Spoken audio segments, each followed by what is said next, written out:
Okay, so we've got our mycelium growing on agar, and we're going to need something to put that in. What we need is grain. What I've got here is whole oats is what I use for my grain. You can use all kinds of things. People use rye berries, but whole oats I found work really well and are fairly cheap. I use the kind, it's called Producer's Pride. It's essentially horse feed. What I've got is 1,800 grams of whole oats, and I just have this plate to like a lid, basically. Then I've got my canning pot or crock or whatever you want to call it. I've got about 3 gallons of water in there, and right now it's just heating up. Okay, what we're gonna do is, I'll show you, it'll be really quick, but I'm gonna put once this is boiling, we're gonna boil this for a while, then just let it simmer, and then we're gonna dry it overnight. That's the basic process. Then we'll get some jars and put it in jars in the morning. But yeah, this is the first part. And in a few minutes, once this gets going, I'll show you adding the oats and and give you the timings and stuff. Perfect.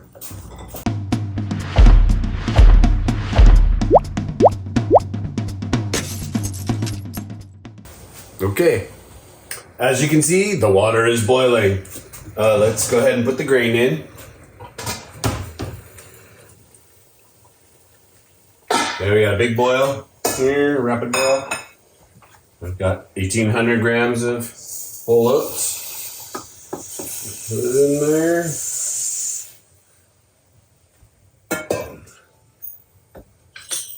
And then give it a little stir here, but it's really pretty straightforward at this point. I'm gonna let this come to a boil, and then I'm gonna boil it pretty heavily. Pretty good, let's do a pretty good boil for about 10 minutes. And then I'm gonna turn it down to a simmer and just barely simmer it for about another 15.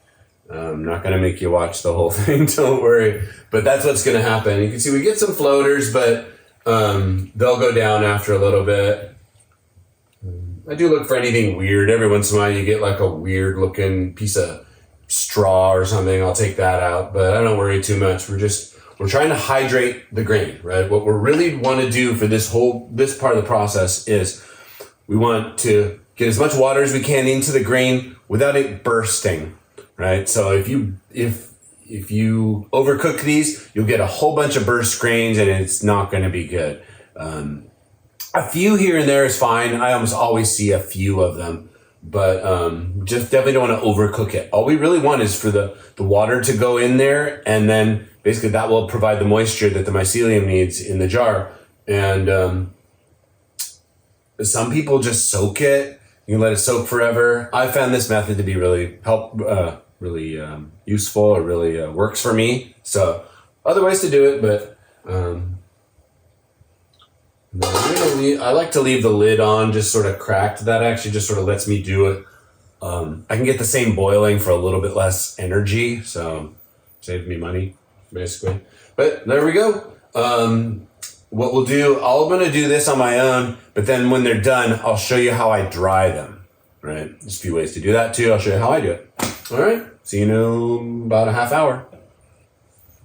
All right, so the grains are simmering. While they're simmering, let's go ahead and set up the drying station. I've got a very sophisticated setup here, which is called a utility sink in my laundry room. That's where we are. That's why it's kind of messy and weird. What I use is a piece of fiberglass screen, about 2 or 3 feet square. It was just a scrap I had, basically. And then I've got a few clamps. Basically what I do, I just put this over the sink, put it down like that. It's pretty simple. And then I'm just gonna do a quick version here, but I take the corners and I kind of fold them a little bit like this and just put a clamp on. Actually, I'm gonna do it the other way. Put a clamp there. Put a clamp in each corner, and you'll see later. I forgot to fold that one. I need to redo this one. Hopefully you can see that. I'm just sort of folding, Gives it a little bit more strength if you fold the corners. I have found. Okay. Then that's basically tight enough. I want it to be pretty tight so that it doesn't all sag down in the middle. Again, you'll see in a minute in a little bit when we pour the grain in there. Okay. So that's basically set up. Just a big, kind of a colander, if you will. But we'll see in a little bit when we pour the grain in there. In here, the grain is done simmering. So you got a nice hot pot of grain here. And I just pour it in there. There's always some left in the pot. I just sort of set that aside for a minute. Oh, and I'm missing a thing. One sec. Okay, so the thing I was missing is a little, it could be anything. I just need something to sort of spread out the grain a bit here. And let me see if I can bring you in for a closer view. I'm gonna have to turn a fan on too. Okay, I brought you a little bit closer in, and all I'm doing is using this little scraper thing to smooth out the pile.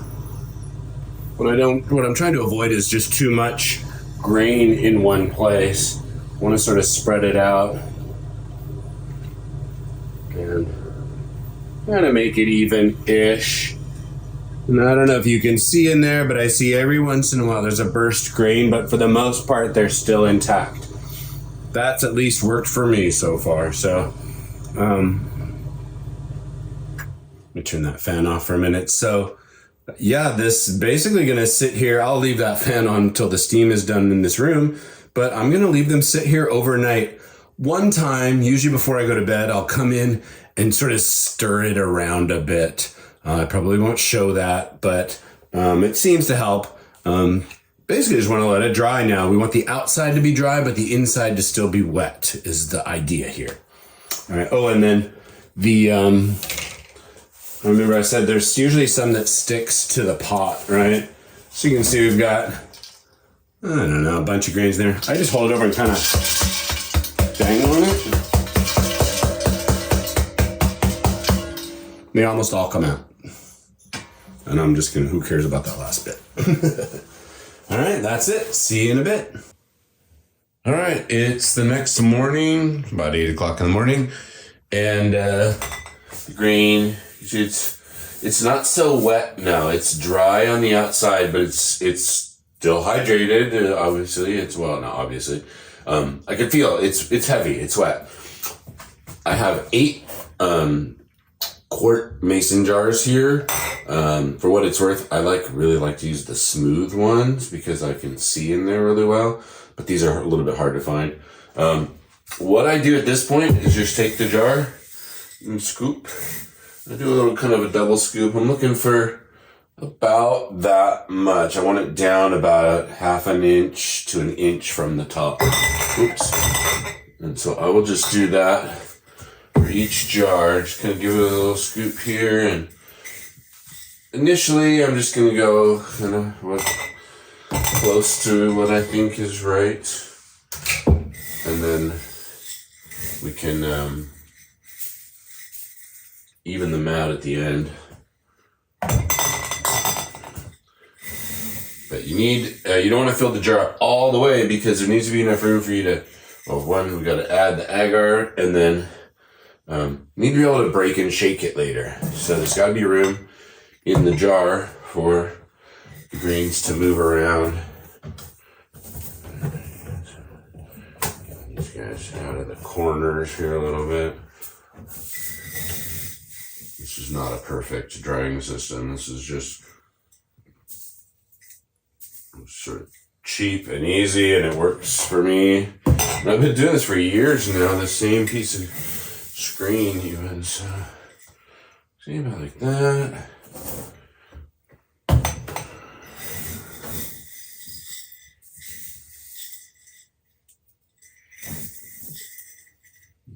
Not too much there. Trying to make it so you can see. down here. What I found is that 1,800 grams of oats, dry oats, pretty much gets me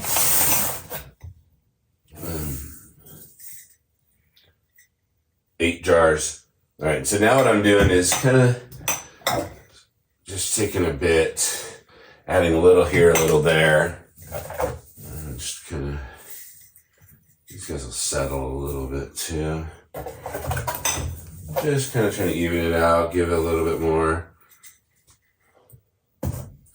here and there. It's okay if there's a few grains left. I would rather fill the jars properly. The grain's really pretty cheap. I think that whole bag was like $15 or $20, but I can't remember, to be honest. No, but I shouldn't say that. But all right, I think that's good actually. Oh, this one right here, a little bit on the low side. Maybe this one. Okay. All right, next time we're gonna go into the kitchen and get these guys cooking. A little tiny more. I'll move you in there. All right. Okay, now we're in the kitchen. I brought the box into the kitchen. Haven't talked about the lids yet.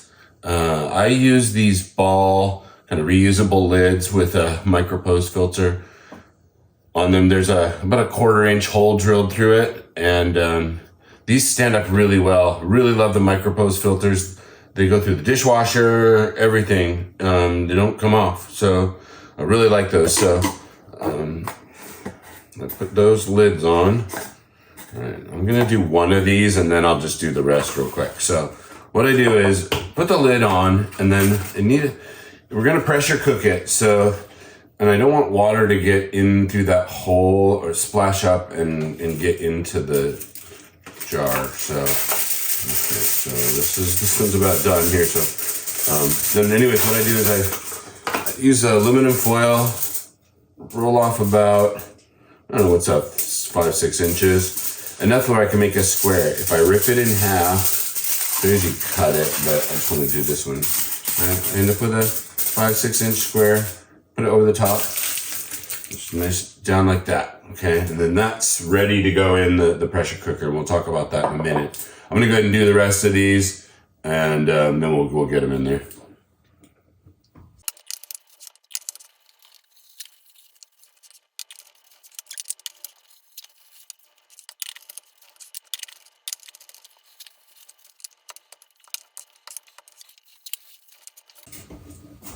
Okay, I've got them all done. Now basically we're gonna pressure cook these guys for 2.5 hours. I think I've got to check my notes, but so what I've got my 23-quart Presto here, and I bought this after. This was like an extra thing. It holds the jars off the bottom of the pressure cooker by about 2.5 inches, that much. Really like that. I have that, and then what I do is I fill about 3 or 4 quarts. I fill it with water right up to the bottom of that tray. That's enough that will last the entire time.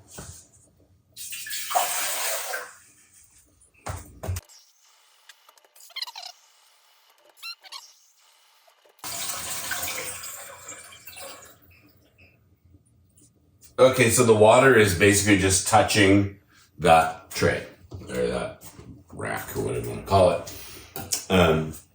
And then the reason I do 8 jars is because that's all I can fit in with that rack. All right, there's 7 go on the bottom. So 1 in the middle and then 6 around it. Okay. And then, and you probably can't see this, but I basically get 1 sort of on its side on the top. You have to look out for any, that it doesn't interfere with the lock or the pressure relief valves or anything like that. So, okay, next, really important thing I always do, check the seal. I'm looking for any gunk, cracks, anything that could make this not have a perfect seal.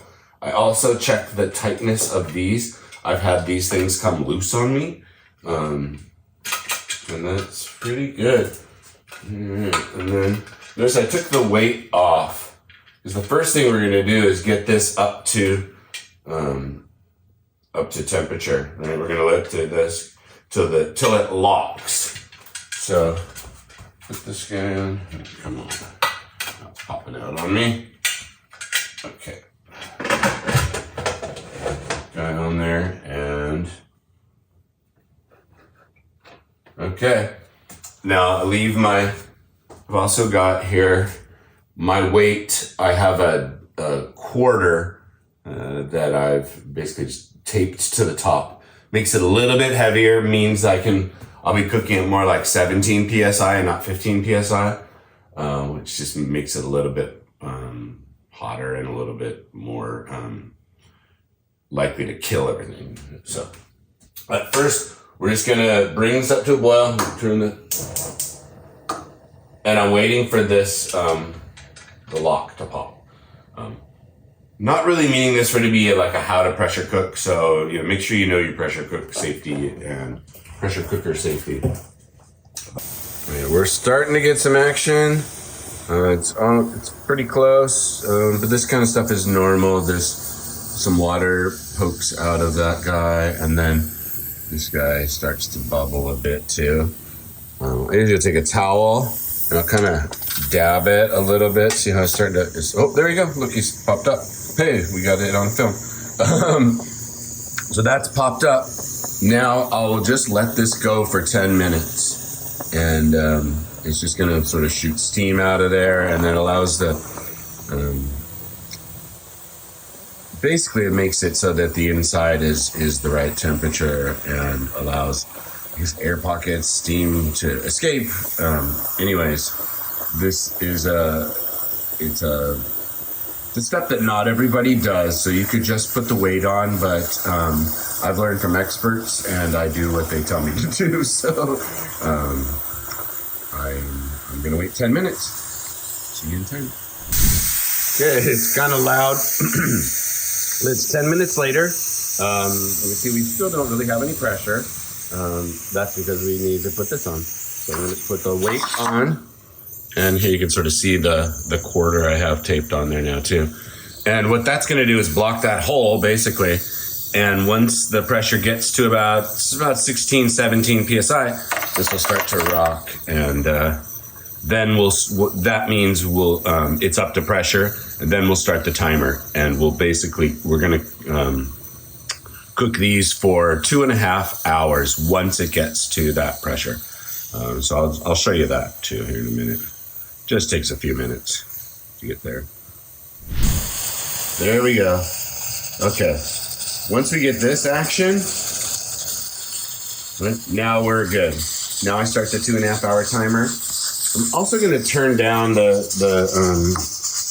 heat a bit. You basically want just enough heat to keep this thing moving and no more. So I like it just moving as little as possible, and I'll gradually work the heat down to keep it doing that. But okay, it's been 2.5 hours. So all I'm doing is turning this off, and I'm just gonna let this sit here all day until it's totally cooled down. Maybe even until tomorrow. We'll see. We'll see you when we're ready. Okay, so we're about 5-6 hours. It's the evening now, or almost the evening of the day we cooked it. The pressure cooker, I just sort of moved it back a little bit. It's warm, but I can touch it really easily. So I'm gonna go ahead and take out the jars. I'm just gonna do that sort of quick and show you how I do it. Pop the lid here. Watch out for any water. Off to the side. And then I do like to do this before they get completely cooled down, because one of the things I like to do is sort of give them a little tap and sort of shake it up so that moisture can sort of sit in the bottom of these, and the grains that are in the bottom might have more moisture than the ones at the top. So that's pretty much all I do, is one at a time. That one had a hole. A little hole in it. Hopefully this jar is okay. Check this out real fast. So see this micropose filter is really wet, but I don't see a ton of extra moisture in here, so we'll keep an eye on that one. Maybe it's just got that hole. It's the first time I've got a hole in the foil. All right, so just kind of shaking it up, loosen them up, and we're looking pretty good. And the thing I may or may not show you is I write the date on the top of every jar. So I'll put today's date on these jars so I've got a few in the garage already, and I want to make sure and always use the oldest ones. I also really ideally don't want to use these right away. One sort of strategy is to let them sit a little bit. If nothing else, you want to keep at least one of them. That way, if you get some contamination, well, two things, right? If you just let it sit, if there is any contamination in there, it will make itself evident. Stuff will start to grow in there, and then you can toss it out, and you won't have wasted your time. And similarly, if you use most of them and then let maybe say one of them sit off on the side, if later on you realize you've got some contamination, you can go back and look at that one jar. And if it's got the contamination, you know it started there. If not, maybe it started after that. So just kind of a safety thing.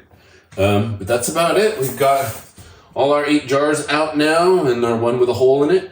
And and then basically the next steps, right? We're going to let the agar grow out, and we'll eventually put it into these jars and get it to grow in here before putting it into hardwood blocks. That's it for today. That's grain. I'll just take a Sharpie and write the date on here, and that's about the only thing I'm going to do until we see these again. Awesome. See you next time. Okay, here we are in front of the flow hood again. Got our jars of grain, and I like to just sort of open up the top of one, get it sort of loose and ready to go. I'll take my scalpel. It's already been cooled down. And just cut the condiment cup, agar, whatever, into 4 pieces, and then quickly just squeeze and dump it into the jar and put the lid back on. I really like the condiment cups because they're just easy to do that. If you squeeze them, the agar just pops right out. And let's do one more here. I won't show you all of them, but cut it up, open up the jar, squeeze the agar into there and close it. That means I only have to have the jar open for a few seconds. And then one thing I like to do as soon as possible is rotate the jar a few times. Basically get those agar pieces to spread out and not just sit on top of the jar. I want multiple inoculation points.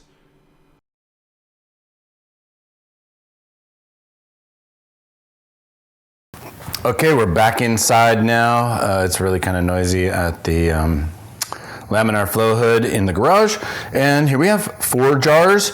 You can see the little bits of agar in there. And we're basically going to put these, really just going to keep them at room temperature. Sometimes I'll put them in incubation. Sometimes I'll leave them out. Kind of depends what's going on. Right now, the temperatures are pretty stable, so I'm not super worried. I just don't really want them to get too hot or too cold. So it's going to take a couple of weeks at least before the first time we even really consider these. One quick note, just so you can see on here, I write 4 different things at this point. Where did it come from? That's liquid culture syringe. What is it? Lion's mane. What sort of version is it? This is just the first transfer from the original liquid culture syringe, so it's just a T1, and then today's date, which is November 10th. If you're in Europe, sorry, I didn't write November. It's November 10, not October 11. So, yeah, and there we go. Okay, it's only been about 3 or 4 days, but I wanted to show you how you can sort of see little wisps, almost like spider webs, the mycelium stretching out from the agar onto the grain. Lion's mane is pretty wispy like that, so that's a good sign at this point. We see it sort of stretching off of there. We'll check in after a little while. So it's, let's see, we did this on November 10th. It is now the 20th. It's 10 days later. Right about now, about 10, 11 days, I like to do what's called a break and shake. And I'm going to bring you in a little bit closer here. Hopefully you can see. Need to cut to this, probably. But hopefully you can see that the mycelium is growing really well in here, but notice there's no mycelium growing in here. One of the things the break and shake is going to do is going to break these grains up and get them more distributed in the jar, and it'll speed up the rest of the process here. And yeah, so I'll back off again and I'll show you how I do it. Okay, so there's a lot of different ways you can do this. This is how I do it. The thing I use is a lacrosse ball. I realize not everybody has a lacrosse ball just sitting around. So the bottom of like a heel of a hiking boot works really well. This texture where it's hard, but it gives just a little bit is important because you'll see. And one thing I do is I hold the jar this way first, and I'm concentrating on these corners. There's 4 corners, right? And I basically hit it. I usually do about 7 or 8 times. Right? And then I rotate it one to the next corner and do the same thing. One more time. And one more, last one. Then I basically flip the jar and I do it again on these 4 corners.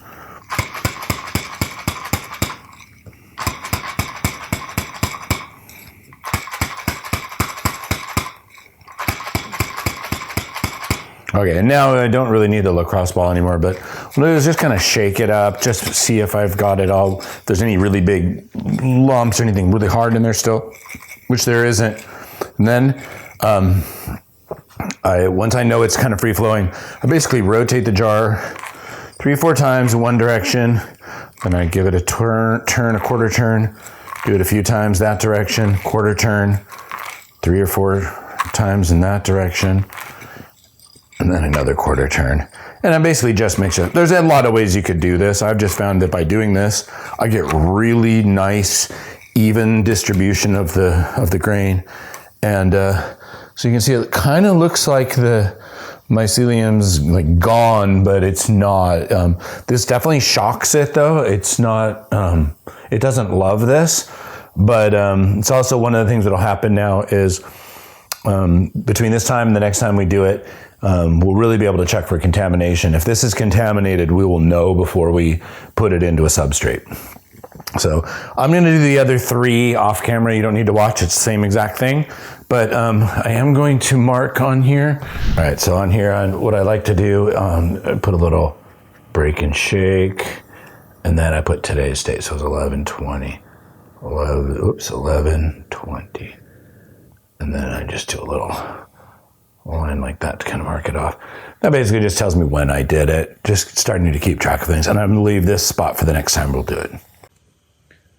Right, it's 8 days later. We did the first break and shake on the 20th of November. Today is the 28th. And I'm going to do another break and shake.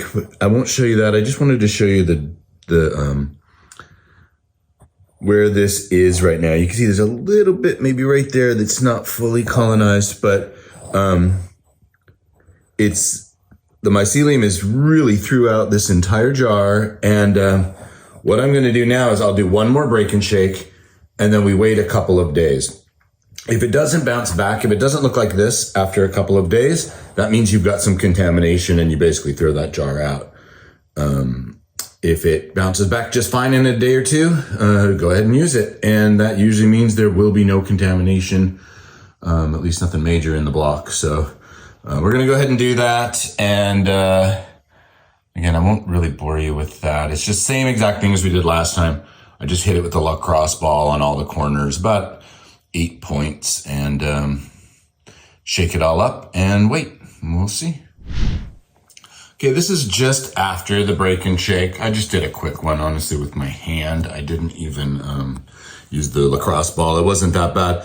You can see there's still some white in there, but now it's all sort of broken up. And on this break and shake, I don't worry too much about mixing it up. The first break and shake, I really want to distribute the mycelium, but this one is really more about a shock to the system to make sure that there's no contamination. So we've got our mark there of 1128, and now we're just going to watch this for a couple days, and then we'll put it into the hardwood fruiting block and get it to colonize that. Okay, so it's 3 days later now. It's December 1st. I was kind of busy yesterday actually getting out the agar video. So I was putting that all together, and I was just going to give these guys another day. Anyways, maybe a little bit hard to see, but these are all looking good. They've pretty much bounced back. One of the easiest ways I check them is I just turn them upside down. If it falls, it's contamination, 100%. And these are all nicely stuck back together with mycelium. You can see they're not falling. The mycelium's growing back in there. It's getting all white. I could let these go for a little while. I don't have to necessarily do this immediately, but they're at a point where we can go ahead and get them into the hardwood fruiting blocks. So what I'm going to do is I'm going to take these down into the garage. We'll go in front of the laminar flow hood again. And it's pretty simple. I'm going to open the bag up under the flow hood, dump this in, and then I'll seal the bag up using what's called an impulse sealer. It just melts the plastic basically along one line to seal the bag. And we'll see that when we go in the garage. So let's go down there and get this grain into the fruiting blocks. Okay, so first I'm putting on the gloves. Keep everything really clean. Take this watch off even.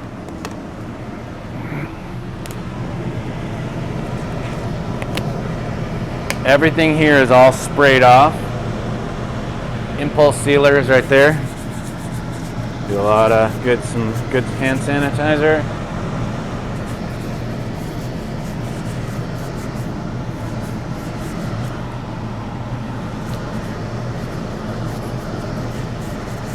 Okay, so now it's all around, and I'm wearing the mask. Okay, the first thing we do, I'm gonna loosen this guy. We need to break this up.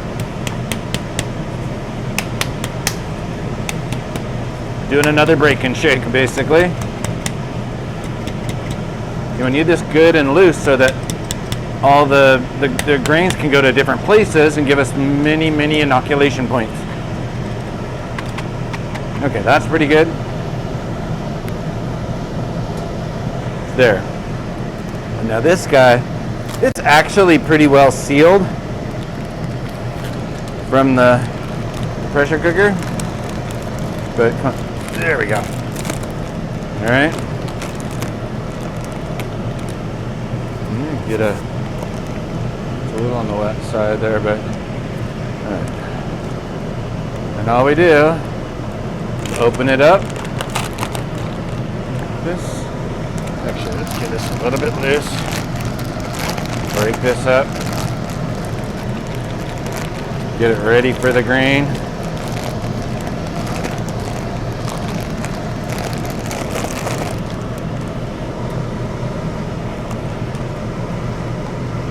Okay, now we're ready. As quick as possible. Uh-oh. I lost a few. It's okay.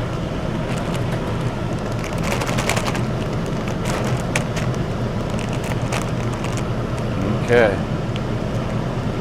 Then we're going to do this. We're going to pull this guy down to here. Get those grains off of there. A little bit of hand sanitizer. Get the impulse sealer right here. Lay it. Come on. A little bit closer. Lay that on there.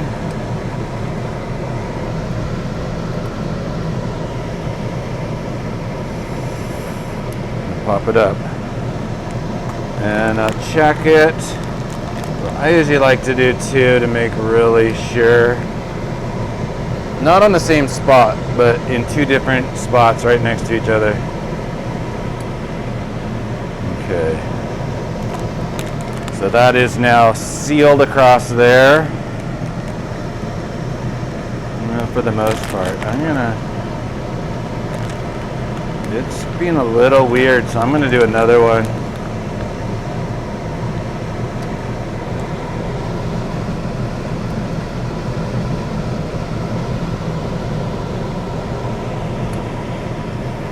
By the way, I can easily take one of those grains and put it on agar and have more, but I don't need to do that right now.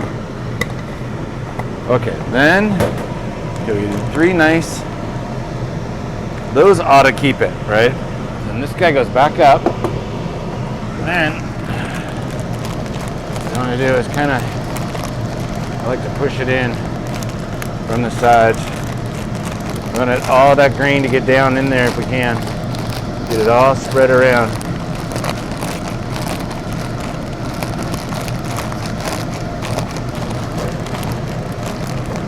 All right, you can see it's just mixing all in there really good.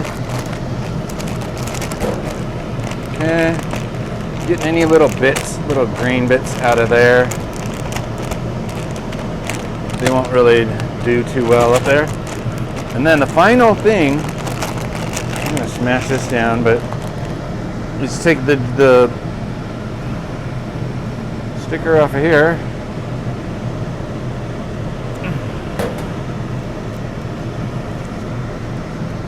Put that onto here. And it continues, and I'll write right on here the date. So let's get this guy.